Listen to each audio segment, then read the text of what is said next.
ইসলাম কি মানবতার সমাধান? ইসলাম এটা এসেছে আরবি শব্দ সালাম থেকে, যার অর্থ শান্তি।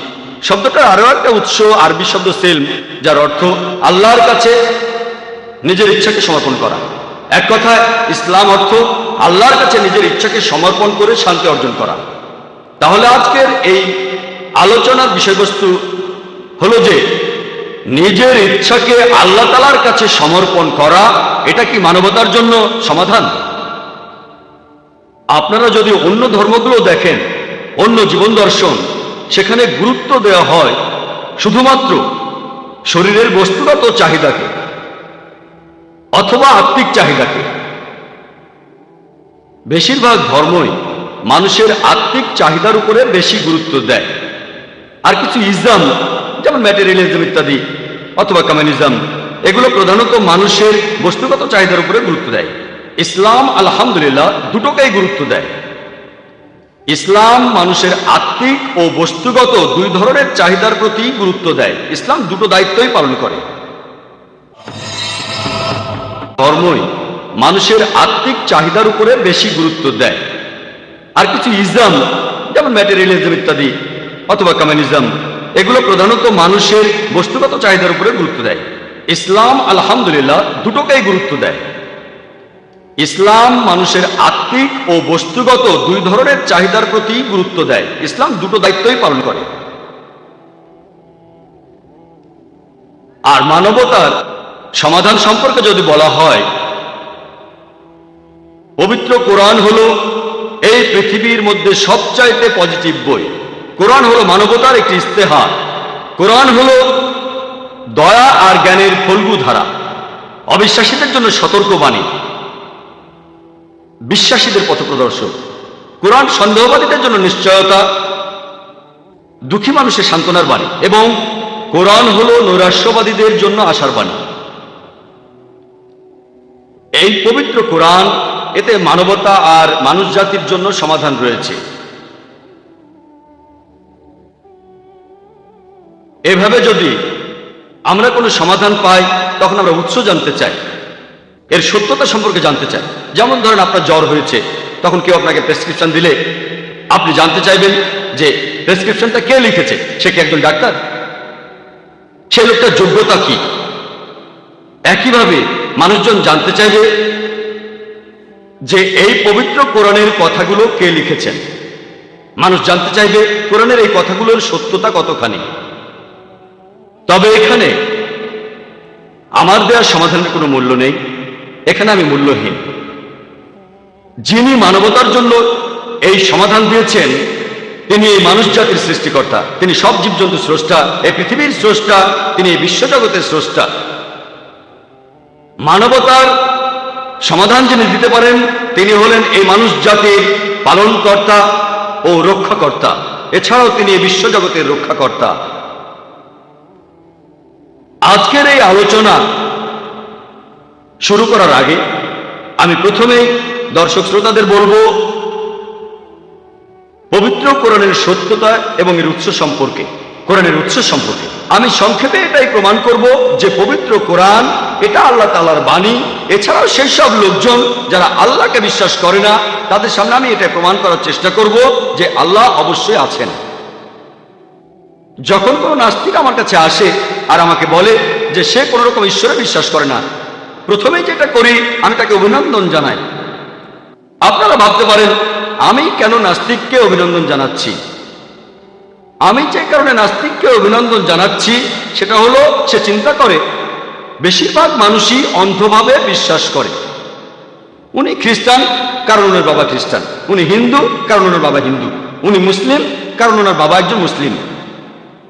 এই নাস্তিক সে চিন্তা করেছে অবশ্যই তার একটা ধর্মীয় পরিচয় আছে, কিন্তু সেটা মানে না যে ঈশ্বরকে তার বাবা মা উপাসনা করে সে তেমন ঈশ্বরকে মানে না। ঈশ্বরের অস্তিত্বকে সে অস্বীকার করে। আমি যে কারণে তাকে অভিনন্দন জানাচ্ছি সেটা হলো সে অলরেডি ইসলামিক শাহাদার প্রথম অংশটা বলে ফেলেছে। ইসলামিক ধর্ম বিশ্বাসের প্রথম কথার প্রথম অংশটা সে বলে ফেলেছে, লা ইলাহা, কোনো উপাস্য নেই। আমাকে যেটা করতে হবে প্রমাণ করতে হবে ইল্লাল্লাহ, আল্লাহ ব্যতীত। সেটা আমি করবো ইনশাআল্লাহ। এখানে আমার কাজের অর্ধেকটা হয়ে গেছে। অমুসলিমদের ক্ষেত্রে প্রথমে তাদেরকে এটা বোঝানো লাগবে যে তারা যে ঈশ্বরের উপাসনা করে সে সত্যিকার ঈশ্বর নয়। এখানে আমার কাজের অর্ধেকটাও হয়ে গেছে। সেই নাস্তিক মেনে নিয়েছে কোনো উপাস্য নেই। তাহলে এখন আমাকে যেটা করতে হবে, আমাকে আল্লাহ তাআলার অস্তিত্ব প্রমাণ করতে হবে, তাহলে হয়ে যাবে। সেটা আমি করবো ইনশাআল্লাহ। বেশিরভাগ নাস্তিক তারা ভাবে যে বিজ্ঞান হলো সবার উপরে। বর্তমানের সময়টা বিজ্ঞান আর প্রযুক্তির যুগ। তারা ভাবে যে বিজ্ঞানই সবার উপরে। আপনি যদি কোনো নাস্তিককে প্রশ্ন করেন যে ধরেন কোন একটা যন্ত্র, ধরেন একটা মেশিন, যেটা পৃথিবীর কোনো মানুষই আগে দেখেনি, যেটার কথা কেউ শোনেও নি, তারপর সেই মেশিনটা যদি সেই নাস্তিকের সামনে আনা হয় এবং তাকে প্রশ্ন করা হয় যে প্রথমে কোন মানুষটা আপনাকে ঠিকভাবে বলতে পারবে এই যন্ত্রটা কিভাবে কাজ করে, এই মেশিনটা কিভাবে কাজ করে, সেই নাস্তিক তখন বলবে মেশিনটা স্রষ্টা বলতে পারবে। কেউ বলবে উৎপাদনকারী, কেউ বলবে প্রস্তুতকারী, কেউ হয়তো বলবে আবিষ্কারক, কেউ বলবে নির্মাতা। তারা যাই বলুক উত্তরটা এমনই হবে একটা। হয় তারা বলবে স্রষ্টা, উৎপাদনকারী, প্রস্তুতকারী, অথবা বলবে আবিষ্কারক। উত্তরটা এরকম একটা হবে। এখন উত্তর যেটাই হোক সেটা আপনার মাথার ভেতরে আপনি রেখে দেন। তারপর প্রশ্ন করেন যে আমাদের এই বিশ্বজগৎ কিভাবে সৃষ্টি হলো। সে আপনাকে বলবে যে প্রথমে বিশ্বজগৎ ছিল একটা বিন্দু, পরবর্তীতে সব উপাদানগুলো আলাদা হয়ে যায়, এটাই বিগ ব্যাং। এখান থেকে সৃষ্টি হয়েছে গ্যালাক্সি, নক্ষত্র, সূর্য, বিভিন্ন গ্রহ, আর সৃষ্টি হয়েছে পৃথিবী। এটাকেই বিজ্ঞানীরা বলে বিগ ব্যাং। সেই নাস্তিককে প্রশ্ন করেন যে মানুষ কবে প্রথম এই বিগ ব্যাং সম্পর্কে জানতে পেরেছে। সে আপনাকে বলবে আমরা জেনেছি কিছুদিন আগে, 30 বছর আগে, 40 বছর আগে।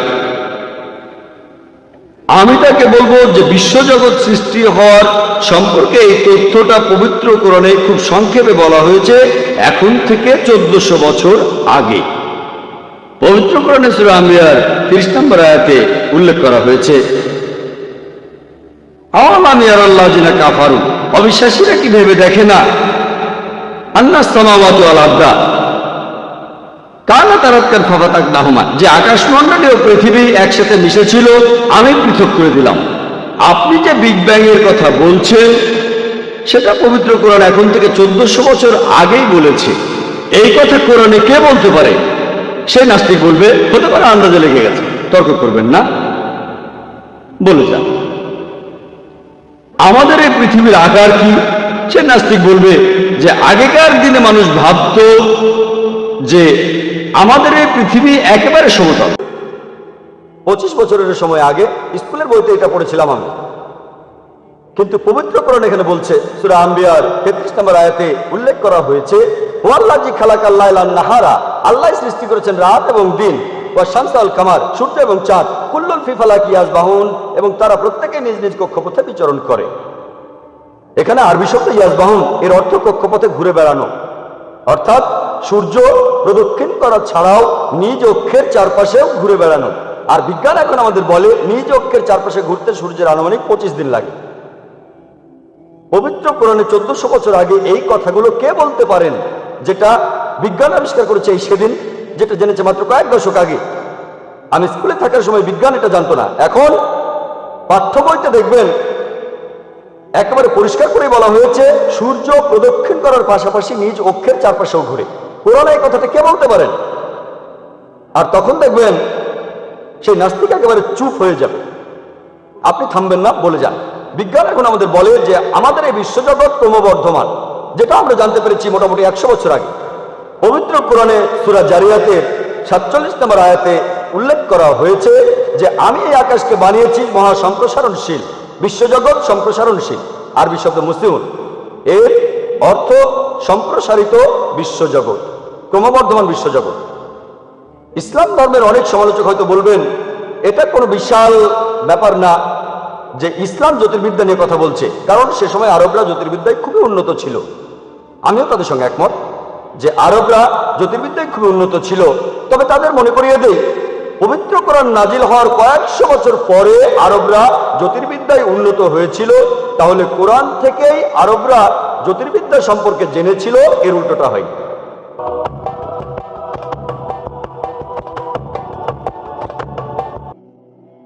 হাইড্রোলজির ক্ষেত্রে তাকে প্রশ্ন করেন যে মানুষ পানিচক্র সম্পর্কে কবে জেনেছে?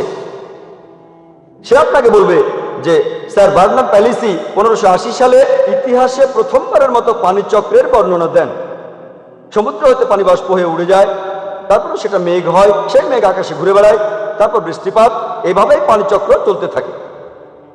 এই পানিচক্র পবিত্র কোরআনে এই সম্পর্কে বিস্তারিত বলা হয়েছে 1400 বছর আগে।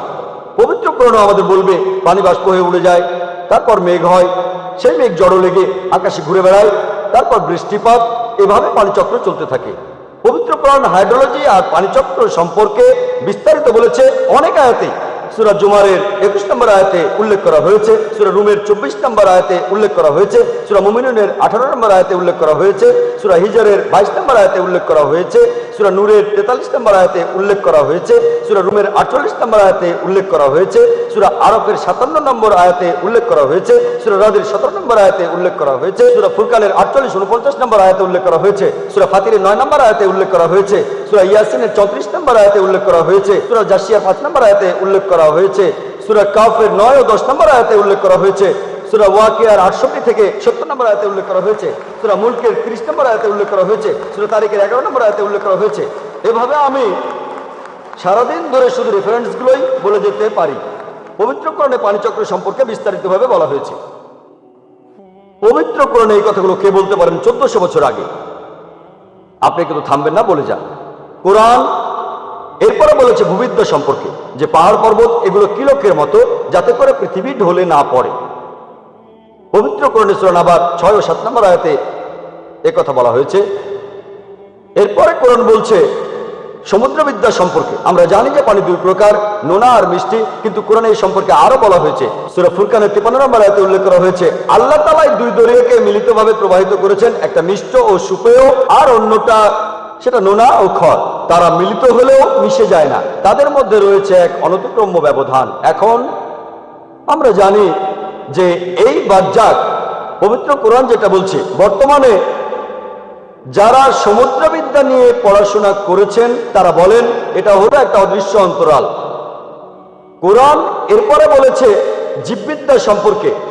সূরা আম্বিয়া 30 নম্বর আয়াতে উল্লেখ করা হয়েছে ওয়া জাআলনা মিনাল মাইয়ি কুল্লা শাইইন হাই, প্রাণবান সবকিছু সৃষ্টি করলাম পানি থেকে। 1400 বছর আগে আরবের সেই মরুভূমিতে এ কথা কে বলতে পারে, যেখানে পানির প্রচন্ড অভাব, যে প্রাণবান সবকিছু সৃষ্টি করলাম পানি থেকে? আর এখন বিজ্ঞান সেটা প্রমাণ করেছে।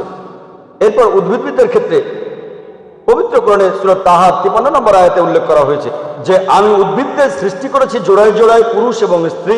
এটা আমরা আগে জানতাম না যে গাছপালারও লিঙ্গ থাকে। পবিত্র কোরআনে সূরা রাদের 3 নম্বর আয়াতে উল্লেখ করা হয়েছে তিনি প্রত্যেকটা ফল সৃষ্টি করেছেন জোড়ায় জোড়ায়। এরপরে প্রাণীবিদ্যার ক্ষেত্রে দেখবেন কোরআন বলছে সূরা আনামের 38 নম্বর আয়াতে উল্লেখ করা হয়েছে যে বিভিন্ন পশু এবং পাখি তারাও মানুষের মতো সম্প্রদায়। বিজ্ঞান এটা জানতে পেরেছে কিছুদিন আগে। পবিত্র কোরআনে মৌমাছির জীবনযাত্রা বলা হয়েছে সূরা নাহালের 68 ও 69 নম্বর আয়াতে। পবিত্র কোরআনে মাকড়সার জীবনযাত্রা সম্পর্কে বলা হয়েছে সূরা আনকাবুতের 41 নম্বর আয়াতে। পবিত্র কোরআনে পিঁপড়ার জীবনযাত্রা সম্পর্কে বলা হয়েছে সূরা নামলের 17 নম্বর আয়াত এবং 18 নম্বর আয়াতে। আর বিজ্ঞান এগুলো জানতে পেরেছে কিছুদিন আগে, 50 বছর আগে, 100 বছর আগে, 200 বছর আগে।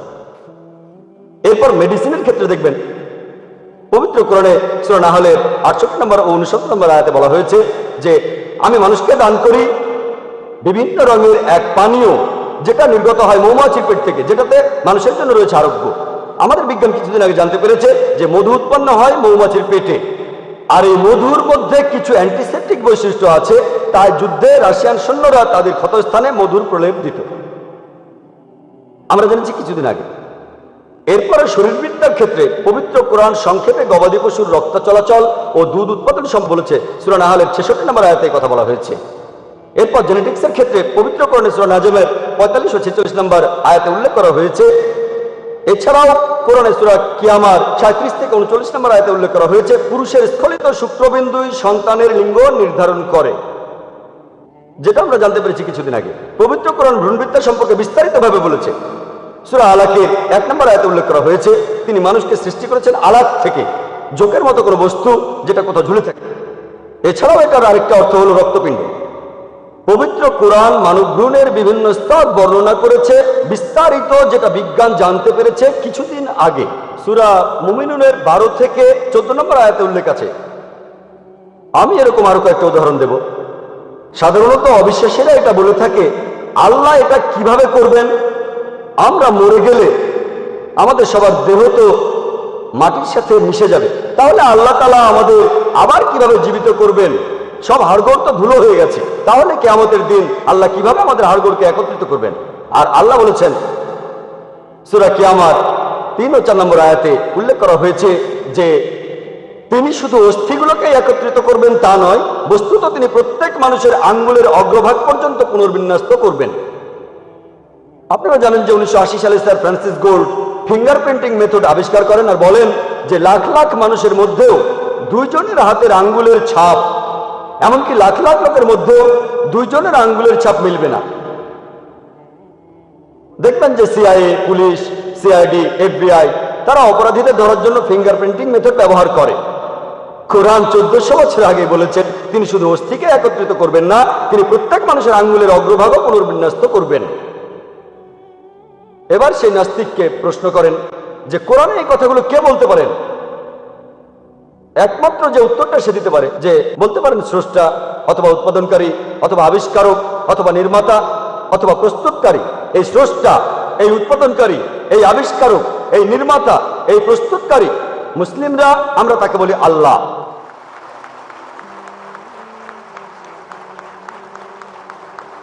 আমি এখানে প্রায় 2 ঘন্টার lecture is the Quran God taught মাত্র 15 মিনিটে সেরে ফেললাম, যাতে করে আমরা প্রশ্নোত্তর পর্বের জন্য বেশি সময় পাই। অনেক লোক এসেছেন, তাদের জন্য উপভোগ্য হবে। অ্যালবার্ট আইনস্টাইন একবার বলেছিলেন যে বিজ্ঞান যদি ধর্ম ছাড়া হয় সেটা পঙ্গু, আর ধর্ম যদি বিজ্ঞান ছাড়া হয় সেটা অন্ধ। আপনাদের মনে করিয়ে দিই, পবিত্র কোরআন এটা কোনো সায়েন্সের বই না, SCIENCE, এটা হলো সাইনের বই, SIGNS, এতে রয়েছে আয়াত।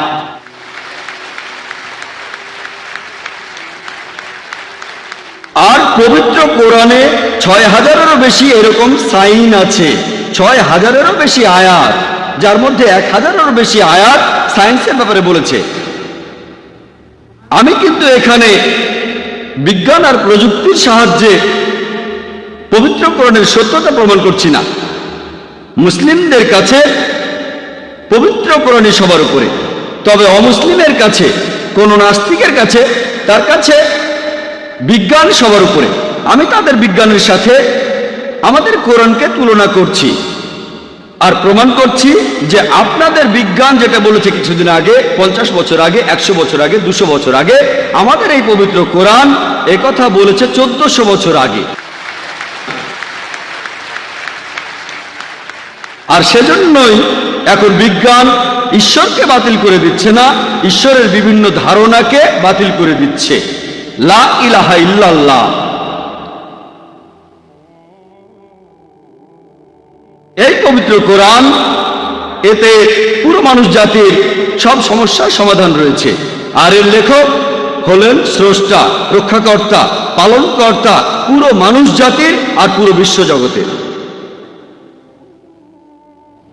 অনেক আসমানি কিতাবই আল্লাহ সুবহানাহু ওয়া তাআলা পৃথিবীতে পাঠিয়েছেন, তবে সর্বশেষ ও চূড়ান্ত কিতাব কোরআনের আগে যে কিতাবগুলো নাজিল হয়েছিল সেগুলো ছিল নির্দিষ্ট একটা জাতির জন্য, আর সেগুলো ছিল নির্দিষ্ট একটা সময়ের জন্য। আর যেহেতু কোরআন হলো সর্বশেষ ও চূড়ান্ত কিতাব, আল্লাহ তাআলার শেষ আসমানি কিতাব, এটা শুধু মুসলিম বা আরবদের জন্য পাঠানো হয়নি, কোরআন পাঠানো হয়েছে পুরো মানুষ জাতির জন্য। পবিত্র কোরআনে সূরা বাকারার 185 নম্বর আয়াতে উল্লেখ করা হয়েছে যে রমজান মাসেই পবিত্র কোরআন অবতীর্ণ হয়েছে সত্য এবং অসত্যের মধ্যে পার্থক্যকারী রূপে পুরো মানুষ জাতির দিশারি ও সৎপথের স্পষ্ট নিদর্শন হিসেবে, শুধুমাত্র মুসলিম বা আরবদের জন্য নয়, পুরো মানুষ জাতির জন্য। এই একই কথা আবারও আছে সূরা ইব্রাহিমের 1 নম্বর আয়াতে উল্লেখ করা হয়েছে, সূরা ইব্রাহিমের 52 নম্বর আয়াতে উল্লেখ করা হয়েছে, এছাড়াও সূরা আল জুমারের 41 নম্বর আয়াতে উল্লেখ করা হয়েছে যে পবিত্র কোরআন নাজিল হয়েছে পুরো মানুষ জাতির জন্য। একইভাবে সেই সব নবী রাসূল যারা সর্বশেষ ও চূড়ান্ত নবী মুহাম্মদ সাল্লাল্লাহু আলাইহি সাল্লামের আগে এসেছিলেন, তারা এসেছিলেন একটা নির্দিষ্ট জাতির জন্য, আর তারা যা কিছু প্রচার করেছিলেন সেটা ছিল একটা নির্দিষ্ট সময়কালের জন্য। আর যেহেতু নবী মুহাম্মদ সাল্লাল্লাহু আলাইহি সাল্লাম হলেন সর্বশেষ ও চূড়ান্ত নবী, তিনি শুধুমাত্র মুসলিম বা আরবদের জন্য আসেননি। পবিত্র কোরআনে সূরা আম্বিয়ার 107 নম্বর আয়াতে উল্লেখ করা হয়েছে, ওয়া মা আরসালনাকা ইল্লা রাহমাতাল লিল আলামিন, যে আমি তোমাকে প্রেরণ করেছি কেবল মানুষ জাতির প্রতি রহমত হিসেবে, পুরো জীবজগতের প্রতি রহমত হিসেবে, বিশ্বজগতের প্রতি রহমত হিসেবে।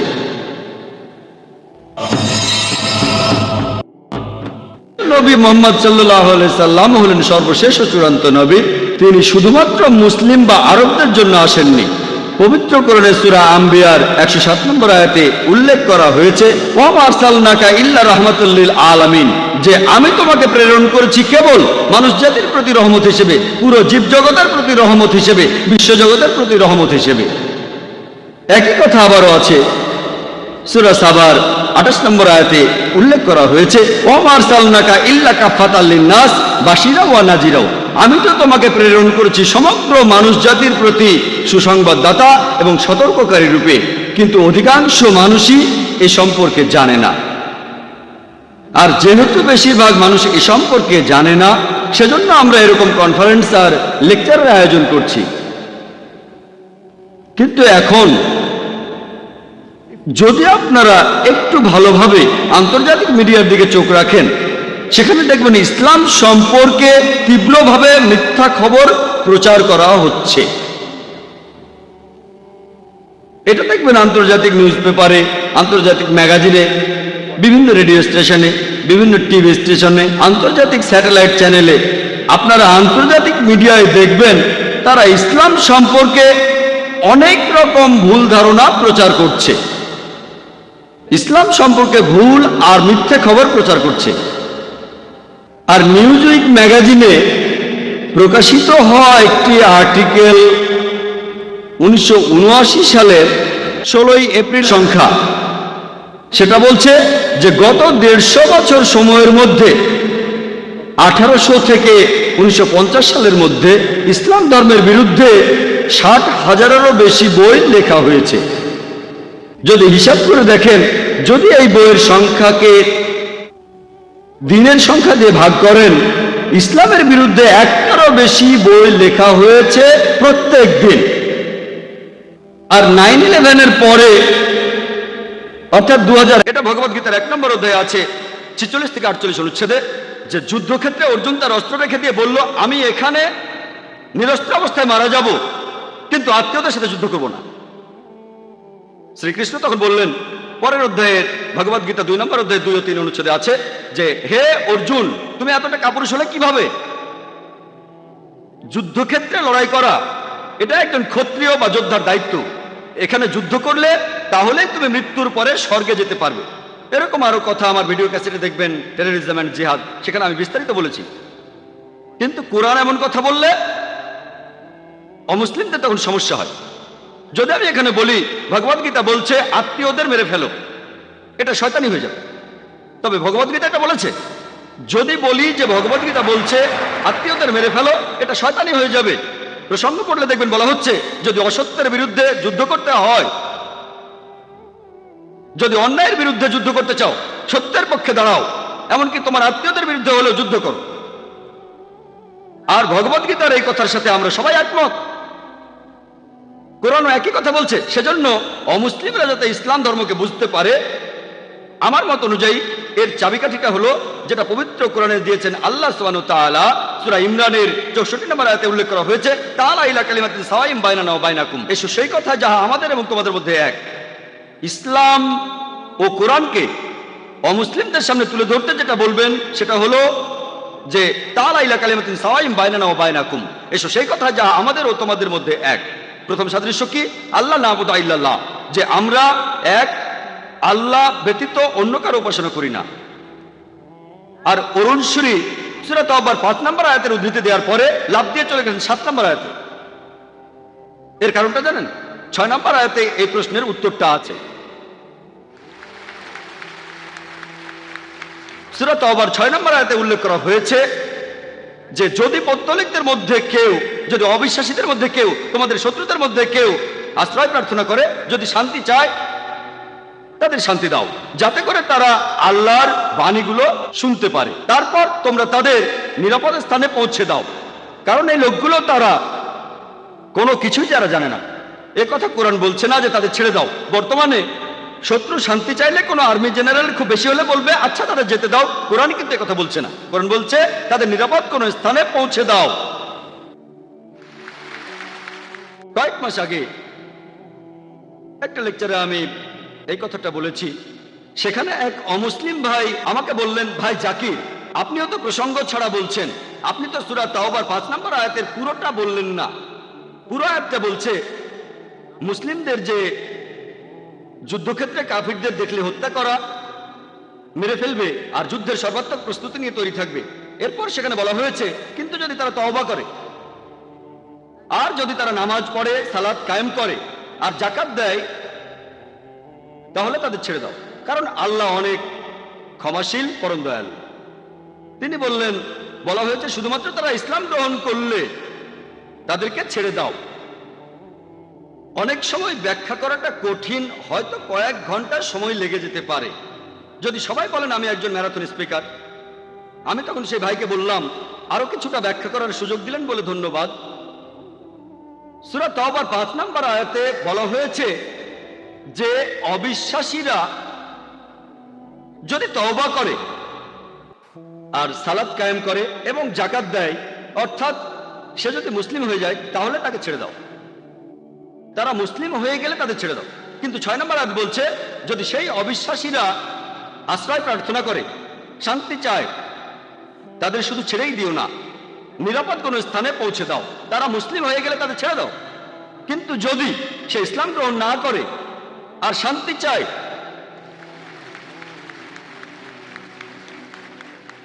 তাকে শুধু ছেড়েই দিও না, নিরাপদ কোনো স্থানে পৌঁছে দাও, কারণ হতে পারে সেই অমুসলিম হয়তো বিপদে পড়তে পারে। যে ইসলাম গ্রহণ করেছে সে তো মুসলিম হয়ে গেছে, সে এখন শান্তি চায়। কোনো অমুসলিম তাকে মেনে ফেলতে পারে, কোনো অমুসলিম তার উপর প্রতিশোধ নিতে পারে যে কেন সে মুসলিমদের সাহায্য নিল। তাই আল্লাহ পবিত্র কোরআনে বলেছেন শুধু ছেড়েই দিও না, তাদের নিরাপদ কোনো স্থানে পৌঁছে দাও। এজন্যই সমালোচকরা যেমন অরুণ শরীফ নিজেদের মতো করে প্রসঙ্গ ছাড়া বলে। এরকম আরো কয়েকশো উদাহরণ দিতে পারবো। ইন্টারনেটে দেখবেন এটা খুব কমন। অনেক অমুসলিম কোরআনের বিরুদ্ধে কথা বলছে ইন্টারনেটে। এই কাজগুলো ইন্টারনেটে করা অনেক সহজ, তাই অনেক বেশি বই লেখা হচ্ছে। খুব সহজ ইন্টারনেট, এখানে ভালো খারাপ সবই আছে। প্রথমে যখন শুরু হয়েছিল ইসলামের পক্ষের চেয়ে বিপক্ষের ওয়েবসাইটই বেশি ছিল। এখন মুসলিমরা উত্তর দিচ্ছে, এখন ইসলামের পক্ষেও সাইট আছে। তবে কোরআনের বিরুদ্ধে বিভিন্ন অভিযোগগুলো জানতে আপনাকে অনেক বিশেষজ্ঞ হতে হবে না, আর উত্তর দেওয়াটাও কঠিন। একটা উত্তর দিলে আরো প্রশ্ন আসতে থাকে, সেজন্য আমরা উন্মুক্ত প্রশ্নোত্তরের আয়োজন করেছি। তাহলে দ্বিতীয় কৌশলটা হচ্ছে তারা প্রসঙ্গ ছাড়াই কোরআন ও ইসলামিক বিভিন্ন গ্রন্থের উদ্ধৃতি দেয়। তৃতীয় কৌশল, তারা ইসলাম সম্পর্কে এমন কিছু বলে যেটা আসলে ইসলামেই নেই, ইসলাম ধর্মে সেটার কোনো অস্তিত্ব নেই। যেমন ধরেন, অনেক সমালোচক বলেন যে ইসলাম হচ্ছে একটা অবৈজ্ঞানিক ধর্ম। আমাদের হাতে সময় কম, তাই আপনাদের সামনে মাত্র একটা উদাহরণ দিচ্ছি। এখন ইন্ডিয়ায় খুব কথা শোনা যাচ্ছে বাংলাদেশের বিখ্যাত একজন লেখিকা তাসলিমা নাসরিনকে নিয়ে।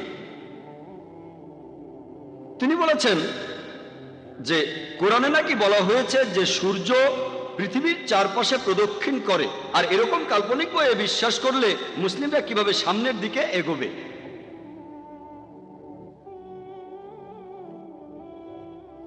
আমি সবাইকে চ্যালেঞ্জ করছি, কোরআনের কোনো একটা আয়াত দেখান যেটা বলছে যে সূর্য পৃথিবীর চারপাশে প্রদক্ষিণ করে। কয়েক বছর আগে একটা বিতর্কেও আমি একই কথা বলেছিলাম বোম্বের জার্নালিস্টদের ইউনিয়নে। উনি এখানে যেটা বলছেন আমিও আগে বলেছি, পবিত্র কোরআনে সূরা আম্বিয়ার 33 নম্বর আয়াতে উল্লেখ করা হয়েছে আল্লাহ তাআলা সৃষ্টি করেছেন রাত এবং দিন, والشمس والقمر সূর্য এবং চাঁদ كل في فلك يسبحون। প্রত্যেকে নিজ নিজ কক্ষপথে বিচরণ করে। তাহলে কোরআন এখানে বলছে যে সূর্য প্রদক্ষিণ করে, গতিশীল। কোথাও এমন কথা বলা হয়নি যে সূর্য পৃথিবীর চারপাশে প্রদক্ষিণ করে। তিনি আসলে এভাবে বুঝেছেন, ব্যাখ্যাটা তার নিজের। এই আয়াতে পৃথিবী শব্দটা উচ্চারণ হয়নি। কোরআন বলছে সূর্য প্রদক্ষিণ করে, এ কথা আপনাদের আগেও বলেছি। এর পাশাপাশি সূর্য তার নিজের অক্ষের চারপাশে প্রদক্ষিণ করে। আমি স্কুলে পড়ার সময় এটা জানতাম না, এখন বিজ্ঞানও এটা প্রমাণিত। তাহলে প্রায় দেখা যায় যে ইসলামের সমালোচকরা তারা ইসলাম সম্পর্কে এমন কিছু বলে যেটা ইসলামে নেই। এটা হরহামেশাই চতুর্থ কৌশলটা, তারা ইসলাম সম্পর্কে কিছু মন্তব্য করে আর এরপরে তারা বলে যে এই সব কারণে ইসলাম ধর্ম মানুষ জাতির জন্য একটা সমস্যা। এখন আমরা পৃথিবীতে যেসব সমস্যা দেখি তার প্রধান কারণ হলো ইসলাম। তারা বলে যে মুসলিমরা সন্ত্রাসী, তারা মৌলবাদী, তারা চরমপন্থী, ইসলাম একটা অসহিষ্ণু ধর্ম। আর এইসব কারণে ইসলাম মানুষ জাতির জন্য একটা সমস্যা। আর প্রায় দেখবেন মুসলিমরাও লজ্জা পায়। এখানে আমি আপনাদের উদ্দেশ্যে বলবো, এবার দাবার ছকটা ঘুরিয়ে দেন। বর্তমানে মুসলিমদের বলা হয় মৌলবাদী। এখন এই মৌলবাদী শব্দটার অর্থ কি? মৌলবাদী শব্দটার অর্থ হচ্ছে কোনো ব্যক্তি যে মেনে চলে কোনো বিশেষ কিছুর মূল নীতিগুলো। যেমন ধরেন, যদি কোনো লোক যদি সে ভালো গণিতজ্ঞ হতে চায় তাহলে তাকে গণিতের বিভিন্ন মূল নীতিগুলো জানতে হবে, মানতে হবে। যদি এই গণিতের ক্ষেত্রে সে মৌলবাদী না হয় তাহলে সে ভালো গণিতজ্ঞ হবে না। কেউ যদি ভালো বিজ্ঞানী হতে চায় তাহলে তাকে বিজ্ঞানের বিভিন্ন মূলনীতিগুলো জানতে হবে এবং মানতে হবে। আর যদি এই বিজ্ঞানের ক্ষেত্রে সে মৌলবাদী না হয় সে ভালো বিজ্ঞানী হবে না। আপনি সব মৌলবাদীদেরই এক পাল্লায় মাপতে পারেন না যে সবাই ভালো বা সবাই খারাপ। কোন ব্যক্তি কোন ক্ষেত্রে মৌলবাদী সেটা দেখে তারপর বলতে হবে। যেমন ধরেন, একজন লোক হলো মৌলবাদী চোর, যার পেশা হচ্ছে চুরি করা। সে সমাজের জন্য খারাপ, সে সমাজের জন্য ক্ষতিকর। আর অন্যদিকে দেখেন আরেকজন লোক মৌলবাদী ডাক্তার,